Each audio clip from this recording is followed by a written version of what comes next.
Sweet Porridge Story. Once upon a time in a small town there lived two sisters named Jane and Ella. Jane was the elder of the two and was remarkably smart, but her intelligence made her exceedingly arrogant. She was convinced she was the smartest person in the town and often turned up her nose at others. Her younger sister Ella was a very kind and lovable girl, though she was also extremely forgetful because neither sister bothered to change their ways. They frequently had disagreements. Both Jane and Ella were very poor, often going hungry almost every night and feeling fortunate if they had even a little bread and cheese to eat. One day Ella was sitting at the table gazing out at the sky when her stomach began to growl very loudly. She lamented her hunger, realizing she hadn't eaten properly for days and there was still nothing available. Hoping to distract herself from her hunger, she decided to go for a walk in the woods. Carrying only a single flask of water, she walked on and on until she became very tired and had tea. Stopped to rest. Feeling exhausted and thirsty, she prepared to drink some water. Just as she was about to take a drink, an old woman suddenly appeared before her. The woman was dressed in a dark robe and looked so appalling that Ella was initially about to run away. The old woman, coughing badly, pleaded for water, explaining she was very thirsty and had not had a drink for 2 whole days. Despite the woman's appearance, Ella's tender heart gave way and she felt sorry for her. Ella offered the water, telling the woman to drink as much as she liked and hoping it would be enough. The old woman gratefully thanked Ella for her kindness, and in a burst of light she transformed into a beautiful young witch. Ella was utterly amazed by this sight. The witch then asked Ella what she wished for, promising to grant it no matter what. Ella then explained their poverty and how she and her sister often went hungry for days. Understanding, the witch told Ella that upon her return home she would find a magic pot lying on her table. This pot, the witch explained, would cook as much sweet porridge as Ella desired by simply singing, "Cook, little pot, cook." This way both sisters would never go hungry. The witch also instructed that once they were done eating and satisfied, Ella should say, "Stop, little pot, stop," and it would cease cooking. Ella was overjoyed and planned to return home immediately. Before she left, the witch delivered one final crucial instruction: to keep the magic pot forever. Ella must earn it. If they did nothing to deserve it, the pot would vanish and they would go hungry again. The witch emphasized the importance of remembering these words to avoid trouble. Ella promised to remember and thanked the kind witch. Eager to go home, as Ella left, she momentarily wondered how the witch knew her name, but the witch had already disappeared. Ella soon arrived home and found the pot on the table exactly as the witch had described. Jane was standing nearby staring at it. Crossly, Jane asked if Ella had brought the pot home,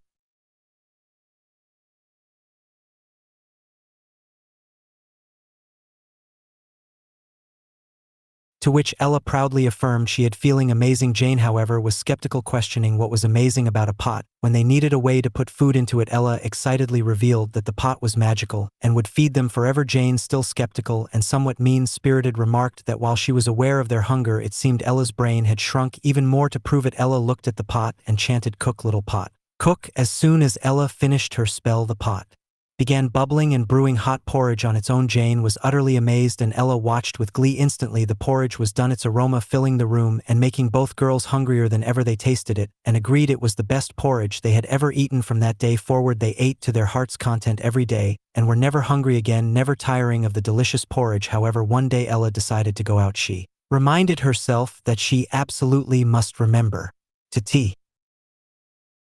tell Jane the ending spell for the cooking pot before she left, yet she struggled to recall the words. Jane, impatient and unkind, questioned why Ella was staring at her and what important things she had to say. Ella, feeling hurt by Jane's meanness, declared she wouldn't tell her anything. Jane retorted, betting Ella had forgotten where she was going to tell her. Ella insisted she hadn't forgotten and left. As she departed, she suddenly remembered the spell. However, she reasoned it didn't matter since Jane had already eaten that morning and surely wouldn't feel hungry. But after a while Jane did start to feel hungry. She thought about the delicious porridge and was pleased that Ella wasn't there, meaning she could have it all to herself. She went to the pot, clapped her hands in glee, and happily chanted, "Cook, little pot, cook." The very next second the pot began cooking the hot porridge that Jane loved so much she greedily smelled it, and once it was cooked she ate it all, feeling full and satisfied. She then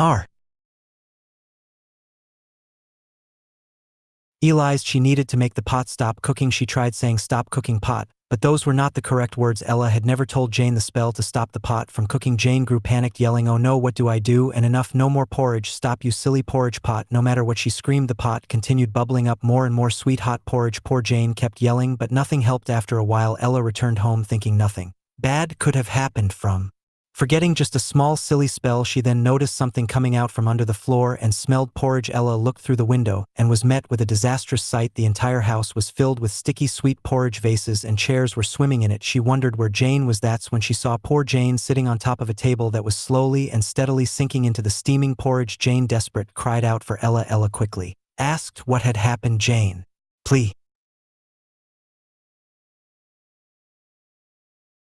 dead, with her sweet sister to chant the magic spell and stop the horrible pot from making more porridge. Ella immediately said, "Stop, little pot, stop," and at last the magic pot stopped bubbling and the porridge stopped pouring out of it. Jane and Ella sighed in relief, thankful it was done, but realized their house was still a huge mess. Ella apologized for forgetting to tell Jane the spell, taking the blame. Jane, however, admitted her own fault, saying she should have asked and listened to what Ella had to say, acknowledging she had been too arrogant and mean. They then pondered what to do about their porridge-filled house, realizing cleaning it would take days. Jane thought for a while, and then suggested sharing some of the porridge with the many poor people in town. Ella eagerly agreed, imagining how much the starving people would love the hot, steaming porridge. Ella went to fetch all the poor and starving people from their homes and off the streets. She announced they had delicious porridge to give. Envy, inviting everyone to get their bowls and spoons and come eat. People with bright sparkling eyes came forward. Jane filled the bowls inside the house while Ella served them to everyone. The people ate the porridge with gusto, expressing their gratitude. One person exclaimed they hadn't eaten for 5 days and thanked them both. Soon the house was empty with no porridge anywhere. Jane had climbed out the window and stood beside Ella, watching all the people's happy faces and bright smiles. Both Ella and Jane felt very happy. Ella remarked how nice it felt to care about others. Jane agreed, noting that they had eaten so much porridge for many days but had never shared it. They decided to share the porridge with the poor and needy every day so that no one would ever go hungry again. So every day Jane and Ella would go out to the streets and to the poor people's homes, feeding them with fresh, hot, tasty porridge. This continued for a long time. One such day an old beggar came to them draped in torn clothes.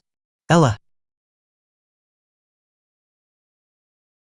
and Jane watched him as he approached. The beggar kindly asked if they would offer him the pot that made the porridge, explaining he had come from far away, and his little grandchildren were sick with nothing to feed them. He wished to take it home with him. Ella worried that if he took the pot they would be hungry again, but Jane decided it was fine as they had had their fill, and it would be worse for the children if they didn't eat it all. So Jane turned to the old beggar and smiled, telling him he could take the pot to his grandchildren and feed them well, hoping they would feel better. Immediately the old beggar transformed into the witch again. The porridge, which expressed how impressed she was with them, noting they had learned to care and think about others before themselves and had helped the poor and hungry people of the town. She confirmed that this meant they could keep the porridge pot as they deserved it. Ella and Jane cheered for sweet porridge every day. Even after that, Ella and Jane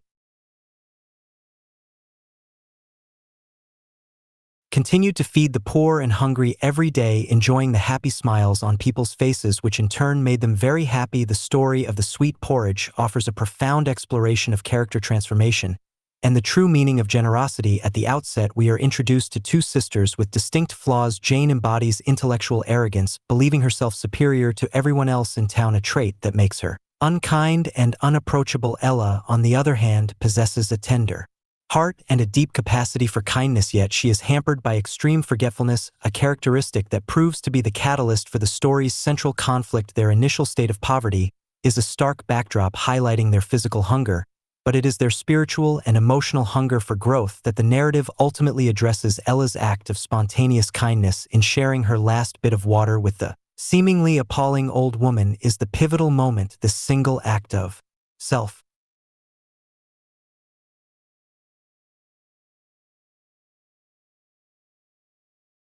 lessness, performed without expectation of reward, reveals her innate goodness and earns her the magical pot. The witch's condition that they must earn the pot is crucial. It foreshadows that the gift is not merely for sustenance but for teaching a greater lesson about responsibility and worthiness. Initially, the pot simply solves their immediate problem of hunger, providing endless delicious porridge and bringing them material comfort. This period represents a test of character. How will they use this newfound abundance? The narrative then emphasizes the consequences of Ella's forgetfulness and Jane's continued unkindness. Ella's failure to impart the crucial stop spell to Jane, though seemingly a minor oversight, leads to a chaotic and overwhelming situation. This incident, with the house overflowing with porridge, is a direct result of their individual flaws converging. Jane's inability to stop the pot exposes her helplessness when her intelligence alone cannot solve a practical problem, forcing he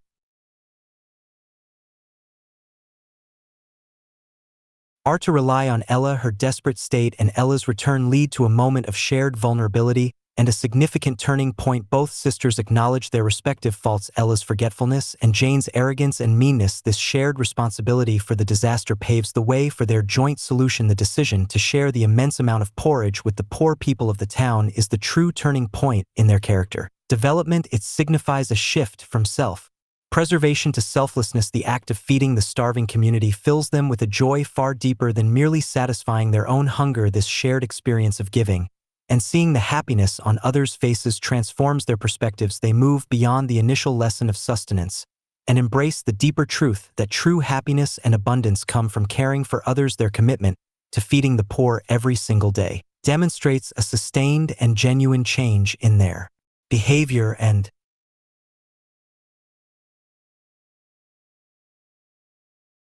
values. The final encounter with the old beggar, who is again the witch in disguise, is the ultimate test of their transformation. The beggar's request for the pot itself forces the sisters to confront the possibility of returning to their original state of poverty. Ella's initial hesitation, stemming from fear of renewed hunger, is a natural human reaction. However, Jane's matured perspective, prioritizing the sick grandchildren's need over their own potential future hunger, shows the extent of her growth. Her willingness to give away the very source of their comfort despite past suffering demonstrates a profound shift from arrogance and selfishness to empathy and generosity. This act of ultimate selflessness proves that they have indeed earned the pot, not by simply having it, but by demonstrating their worthiness through compassion. The witch's reappearance and affirmation of their deservedness highlight that the magic was not just in the pot, but in the moral lessons it helped them learn.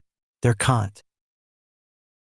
continued joy in feeding others even after the pot is secured underscores that their change of heart is permanent and deeply rooted in their character. The story beautifully illustrates that while magic can provide, it is kindness and generosity that truly enrich lives and secure lasting happiness.